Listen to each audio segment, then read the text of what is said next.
Welcome back to Movies TV Mad. You can follow me on X at Movies TV Mad and on Instagram and on Threads at Movies TV Mad X. A very warm welcome to Wednesday's edition of the Movies TV Mad Daily. So recently, in the past few days, James Gunn has confirmed that Peacemaker Series 2 is now in production. But is James Gunn stretching himself too thin? Now, yesterday or the day before, he explained how he can direct the Superman movie and be involved with the production of Peacemaker 2. He said he can only be on the production of Peacemaker 2 during weekends. So, does anything happen on the Superman set at weekends? Do they take the weekend off? It's a bit unlikely, but maybe they do. And even if there's no need for him to be on the Superman set on a Saturday and a Sunday, then he's racing off to be on the Peacemaker production lot. For me, he's stretching himself too thin, and it's either going to damage the quality of Peacemaker, but more than likely it's going to damage the quality of the Superman movie, because he's going to be tired. Even if nothing's going on during the weekend and they're just doing other things on the set or whatever they're doing, right? He's still going to be tired. When he gets back onto the Superman set on a Monday, he's going to be tired. He is. It's natural. Now, I do respect James Gunn. He's a worker. I will say that one thing about him. He has a work ethic. He keeps on going. He likes his, he works and works and works. I don't actually know when this guy's going to get a break.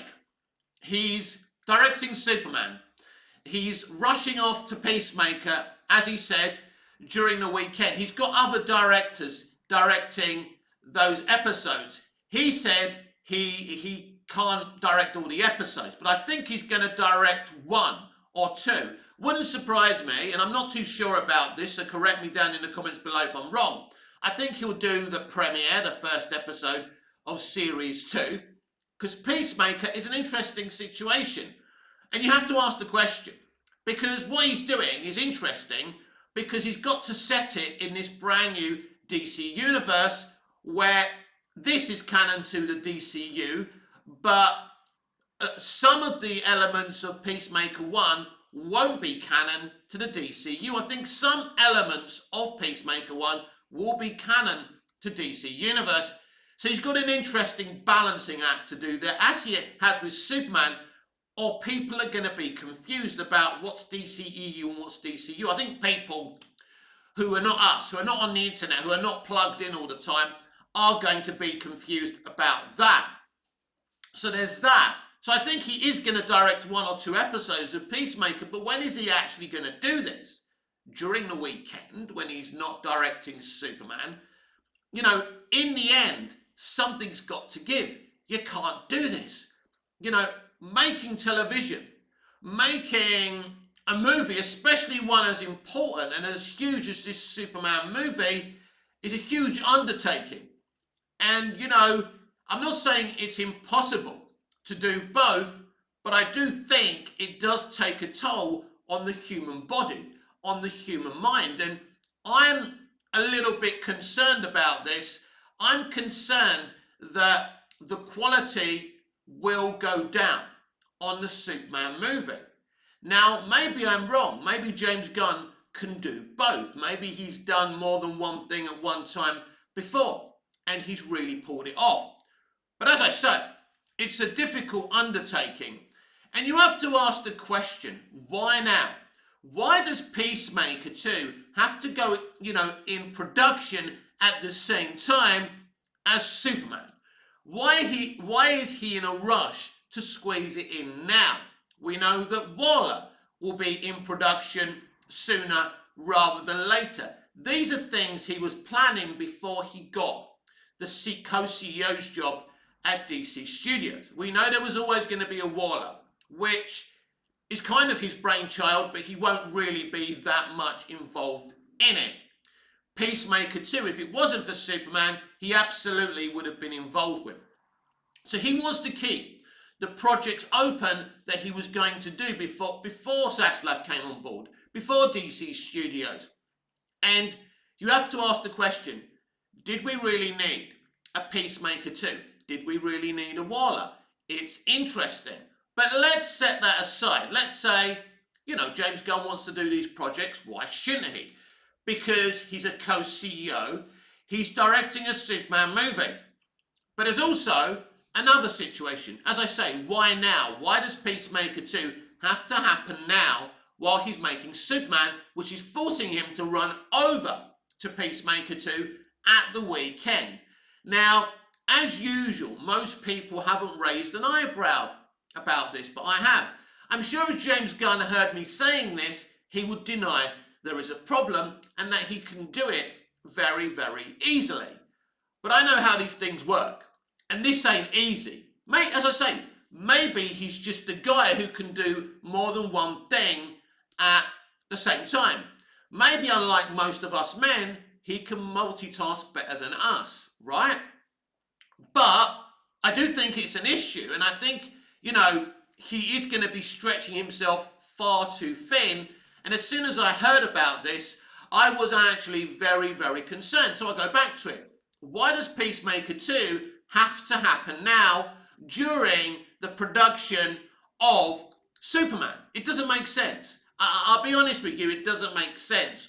Or maybe it does. Now, I've mentioned before how, I believe that James will write and direct The Authority.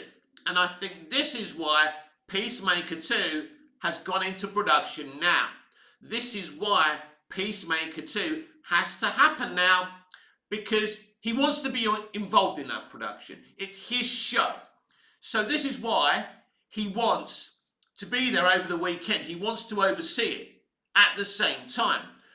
Because what's he more invested in? Superman or Peacemaker 2? As I say, Peacemaker 2 is his baby. Waller is his baby that he was never going to be there front and centre, but he's put people in charge of it. This was going to be his original little Suicide Squad universe on Max. This was the original plan before he became co-CEO of DC Studios. So, and this is why he's not rebooting DC. That's why DC Universe is kind of, in a way, an offshoot of the DCEU, a kind of retooled DCEU rather than a proper reboot. And this is why he wanted Peacemaker to continue in this universe. He wanted to do Waller. But that's all well and good if you want to continue your vision. But again, why now? And I think I've hit the nail on the head, because he will be writing and directing The Authority. It's his baby. It's right up his street. It's about a group of people. He's going to do this. I don't believe that anyone else apart from him is writing and directing The Authority, or the rumoured Authority versus Superman. But, as I say, it could be a case of him stretching himself far too thin. That should be something to look out for. That should be, something that we should talk about, because I think it's an issue, because, he isn't Superman himself, to be working on a huge production, to direct a film like Superman, and, your responsibilities as a director, especially someone who's the co-CEO of the studio, who's front and centre, the creative arm of this new studio, DC Studios. Everyone comes to you. Everyone wants to know, what do I do here, James? Oh, we've got an issue here. Oh, we can't get that working, James. So it's something that he's totally in control of. So to be directing a Superman movie, which is a huge undertaking, and then to be running off to do Peacemaker. Now, maybe the Peacemaker set is right next to the Superman set. Maybe they're all, I don't know where they're shooting Superman, right? I have a feeling they're not together, but maybe they are. Maybe he can just rush there. I don't know if he has to get a plane to go and do Peacemaker at the weekend. But, as I say, James, I believe you could be stretching yourself way too thin here. And as a DC fan, as a Superman fan, what I would want for you to be doing is totally focusing on this Superman film. Not rushing off at the weekend to be doing Peacemaker, to be overseeing Peacemaker, or to be directing an episode or co-directing an episode or whatever you're doing. But James Gunn clearly wants to be in control of everything. He's overseeing everything, and I think he's going to be one of those people that really, even if he's got other people doing something, he's going to be there, he's going to be involved, because after all, it's his name on the door. If any of this goes wrong, you know, he's going to get the blame. No one's going to be attacking Peter Safran or David Zaslav. Everyone's going to be attacking James Gunn. He's an easy target. He's a very, very famous director. There's some people with an agenda against James. But this is why he should be right now totally be focusing on Superman rather than rushing off for Peacemaker, you know, at the weekend. To me, this doesn't make any sense, but it's because of his insistence of Peacemaker 2 having to happen. And maybe Peacemaker 2 has something to do with his overall plan for Gods and Monsters, Phase 1, right? Maybe. But, again, I think, and I'm surprised that no one else is talking about this, but then again, most content creators these days are shills or have got other agendas, and they don't really want to delve in to the murky waters, to the conversations that need having. But because I understand this industry, well, I understand what it takes to direct a movie, I understand how hard it is in the umpteen departments that are constantly coming to you. James, what about this costume? James, what about that? What about this? You know, are we blocking today? What are we doing? You know, and they're all at you. They're all asking you questions, right? He ain't just standing there looking cool for the DVD commentary and, you know, for the interviews and the extras. He's actually, it's him.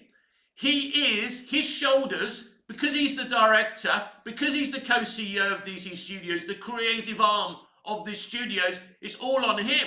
But forget all of that. When you're a director, as I say, all these different departments want the okay for this. What do you think of this, James? It's his vision. They're not going to be leaving you alone.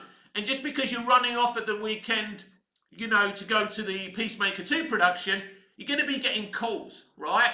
You're going to be getting satellite calls, right? They're going to be on your phone. James, what about this? James, what about that? That is how it works. That's how I know it works. So this is why I know that it's ill-conceived for Peacemaker 2 to be in production at the same time as Superman. Now, if he's not involved with Peacemaker 2, if he's got trust in the people involved, if he can put someone in charge of the series so he doesn't have to worry. That's what he's done with Waller. He's put someone, Jeremy Carver is in charge of that show, Waller. He basically ran Doom Patrol and did a great job. He also took over from Eric Kripke eventually, right, from Supernatural and did a really good job as well. So Jeremy Carver is looking after Waller. He can trust Jeremy Carver to look after Waller. That's the point. I don't know if he's got anyone with, you know, that skill set to be looking after Peacemaker. And I think he's actually show running Peacemaker 2 as well as directing Superman. And I think this is a huge problem. And I think that James Gunn, you know, is wearing himself far too thin. Now we'll see, will we see Peacemaker 2 if this is the case? We will see when we see Superman next July, if this is the case. But if it were me, and you know, I'm only an actor and a director and a performer at an amateur dramatic society that I started up, right? So I don't know everything. I don't know what it takes to direct a fucking movie. But it's not rocket science, is it? If you're directing a huge movie like Superman, if you're in, you know, if you're the co-lead of the fucking studio, you've got all these people coming to you, but then you've started another production. Come on. It ain't a good thing. And from what I can see is there was no need to do this. Peacemaker 2 could have waited. And if he's squeezing it in because he is writing and directing the authority, again, leave Peacemaker, leave it alone, let him cameo in other things. I mean, you're doing Waller. You didn't need to do another season of Peacemaker, and if you did feel the need to do another season of Peacemaker, it could have waited. So, yeah, I'm a bit concerned about this, and I'm a bit concerned that James Gunn is stretching himself a little too thin. Stay tuned, we'll be talking about Zack Snyder, Rebel Moon, and the actor who played Darkseid's voice, basically supporting the Sell Snyderverse to Netflix campaign. But first I want to talk about DC Comics writer Tom Taylor. Tom Taylor is a very, very prolific comic book writer. He's also a very extreme political animal. Now, recently he revealed on social media that he's being attacked by people. I don't support these attacks. I think the attacks he's getting are disgusting. But let me be clear. Tom Taylor has been waving the red rag to comic book fans for a very long time. If you want to be very political, right, with your comic book content, that's fine. That's freedom of expression. Tom, you can write about whatever you want. It's not very good business, but we know that you people don't care about business anymore, whether it be music, whether it be gaming, films, television.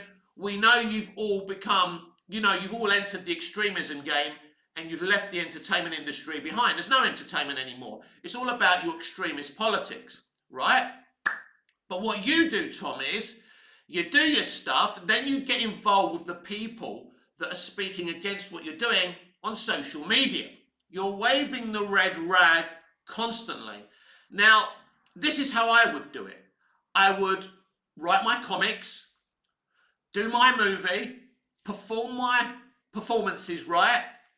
And if anyone had anything to say about me, my customers, my consumers, I would ignore it. If they were being negative, I would ignore it. Because the customer, no matter how toxic, has every right to reply. And when you respond to every negative point of view, you're waving the red rag. You're telling people, your customers, your paying customers, that they don't have a right to reply. We saw this with Rian Johnson and The Last Jedi, getting involved with fans, calling them toxic males, calling them Russian bots. There was no need for any of this. When journalists asked him about the negative reaction to The Last Jedi, he should have shut the fuck up. That's your customers. That's who you made the film for. It's not fan fiction.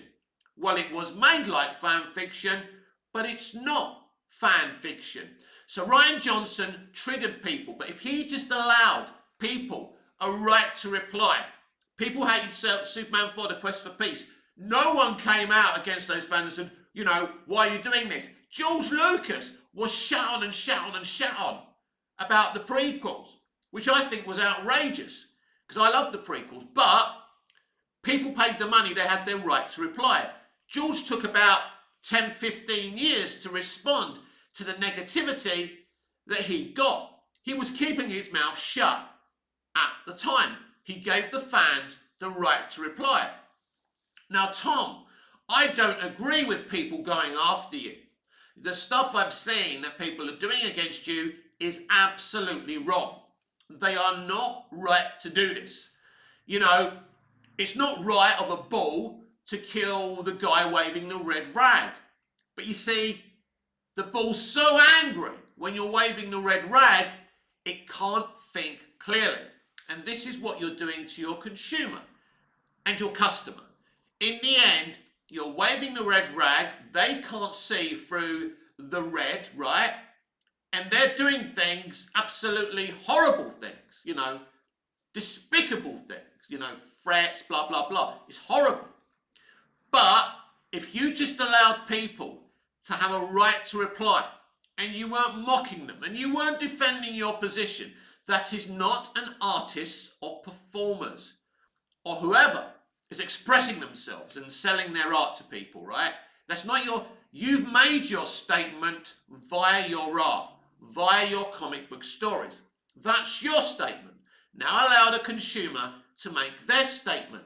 But once you get involved with people and you go to war with people, right, we see it all the time, right?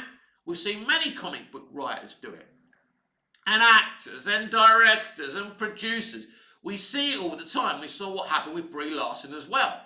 Before anyone had an issue with Brie Larson, she went against us. Yes, straight white males of a certain age. Because Disney were triggered that nobody went to see A Wrinkle in Time. She sat there at a press conference saying, you know, nobody cares what men 25 and above think of A Wrinkle in Time. But love, the target audience didn't even go and see A Wrinkle in Time. So you may not want our opinion, but we're talking about movies as well. We have a right to talk about movies, and A Wrinkle in Time was a shit movie, right? It flopped. But because Disney were triggered, they got you to make this big speech. Who got the blame? Whose career is nowhere? Yours. Because they told you to do something that they should never have told you to do. Disney, all right, they're worth billions of dollars, even though they are in debt and their business is failing. They're all failing. Comics, music, gaming, television, films, because they've all left the entertainment business and they've got into the extremism business. That's the truth, right? So Tom Taylor is now playing the victim. Again, the people doing what they're doing to him are wrong. But if you didn't wave the red rag, Tom, this would never have happened. Now, let's talk about Zack Snyder. Let's talk about Rebel Moon 2. And let's talk about the actor whose name escapes me, who does the voice for Darkseid in Zack Snyder's Justice League Snyder Cut. So he hashtagged sell Snyderverse to Netflix. Now, this really shocked me and surprised me because he's a big supporter of Zack. He works with Zack. I think he's worked with Zack on Rebel Moon and Rebel Moon 2 as well. But it is interesting, and you know, and I was surprised by it. I'm a supporter of sell Snyderverse to Netflix. That nothing would make me more happier. I don't think it's realistic, but with the debt these companies are in today, even though Warner Brothers are doing a lot better, and they've already made $1 billion in the global box office this year, they're still in debt, still in trouble, so anything goes. Who knows, right? But it's interesting. And I want people to be very, very careful about here. I like the guy who voices Darkseid. He's a very nice guy. He's on, he's online, he's positive, he interacts with fans. I like him. But you need to be careful not to be duped by people who are trying to promote a movie. Because I'm cynical about this industry at the best of times. They're promoting Rebel Moon 2, right? So it's obvious they want to create hype. And he may have hashtagged this just for the hype of Rebel Moon 2. But it's good.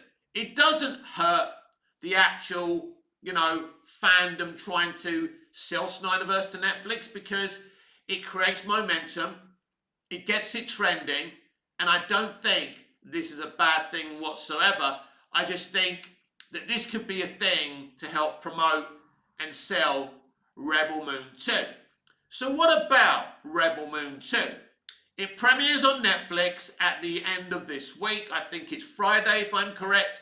And I'm very, very looking forward to seeing it. I'm a bit confused about these director's cuts. Are they coming out on the same day? Are they coming out later? I don't know. But I'm very much looking forward to seeing these director's cuts and seeing Rebel Moon 2. Like, I think, is it going to be like 2 hours or something? Like that cut? I don't know. Whatever it is, I'm going to be watching it and I'll do a review for the channel here. So I watched the first movie. I think I was one of the few people who genuinely enjoyed it and liked what they were doing. I thought the kind of Nazi villains were a bit too on the nose, but I did enjoy the movie. The cinematography and the special effects were so Zack Snyder. They looked larger than life. I like the storytelling. I like the idea. I like the principal character. I think she's very, very good. And I think it's a very, very interesting premise. And I didn't mind the fact that it was influenced by Star Wars. Everything is influenced by something. Batman is influenced by Zorro. And God knows what Superman was influenced by at the time. So everyone who creates something is influenced by something. You know, Harry Potter is influenced by Star Wars. It's influenced by The Wizard of Oz. It's, you know, Back to the Future is really influenced by The Wizard of Oz. Basically, if you look at that premise and you look at that story. So everything is influenced. But I really enjoyed Rebel Moon. I'm not saying this is Gladiator. I'm not saying it's pioneering. I'm not saying it's the bestest thing ever. Because these days it looks like when we talk about things, you either got to say it's the best thing ever or the worst thing ever, or people are not interested in kind of interacting with what you're saying. If I dare on a review credit costume designers, production designers, people that movie Twitter don't talk about, right? You know, controversial people on YouTube don't talk about. Because I don't think we're in an era of the very cream of the crop in directing. I don't. I genuinely don't. I think they've got a lot of technology that makes them look better than they are, but I don't think we're at the cream of the crop of directors, actors, or writers. I don't believe that. I think they're okay. Some of them do a good job. I'm not here to be disrespectful, but there's better eras where we had better directors, better writers, and better actors. Let's not get it twisted. But we still have top tier production designers when they're allowed to be practical with their designs. And I've always loved costume designers. I've always loved interacting with production designers and especially costume designers because I love the imagination of costume designers. When they, you know, when you talk to them, they really want to put the storytelling within the costumes that they're designing. And it's something I enjoy talking about. This is why I love special features, you know, BTS on DVDs, Blu-rays and stuff like that. It's why I like, you know, directors' commentaries and when other people have commentaries as well on movies and TV shows, because they're so open and honest about their art and what they're doing. It's part of the reason I love this game. But it's not fashionable to talk about production designers and costume designers. People get bored. But if you love the art form, you want to talk about this. You want to talk to costume designers. You want to credit the stunt people who do a marvellous job. And you do get a bit pissed off with high-profile actors who keep on bragging about doing their own stunts. It's disrespectful to the people who are actually risking their own lives, right? You know, stunt work is something that doesn't get a credit. I don't think it even has an Oscar, does it? I don't know if they're going to create one or something's going on there because stunt people, rightfully, are complaining because many of them have accidents. Some of them end up in wheelchairs, you know. Some of them end up as paraplegics. Some of them end up dead because of the risk they take to make believe. They risk their lives. So they deserve credit. What they do is amazing. I like to credit people all over a production. And even if I don't like a film or a TV show, I don't like modern writing, directing or acting, I always credit the people behind the scenes. I always say, even though I didn't like it, I respect the people behind the scenes and the great sets they built, the great costumes. I'm not the biggest fan of Rings of Power. I watched one episode and didn't bother going back. But I appreciated the sets, the designs, the cinematography, the costumes. Just because someone's made something that you don't like, it doesn't mean there's not other good things about it. And you feel bad for criticising things when you know the hard work that goes into a production. It's like people who didn't like Rebel Moon, shitting on Zack Snyder because they have an agenda against Zack Snyder. They forget about all the other people that did really good work on the production. And I think if we don't like something, it's important to say, you know what? There's a lot of people who worked hard on something. But again, just because people worked hard on something, it doesn't mean we should be nice about a movie that we didn't like. There's a difference. If you make me shitty cheese, I'm not going to say, well, you worked hard at the cheese making factory. I'm going to say, I don't like the cheese, right? I'm not buying it. And I'm not going to buy something out of sympathy because you worked hard. And we get that in this industry now. Well, we worked so hard. Why are people saying they didn't like our movie or our TV show? Because we're your customer. It's our prerogative to like or not to like something. But it seems to me that modern entertainment think that it's their divine right to be loved for whatever they do, just because they're in an industry. They think they're a protected species, and they're not.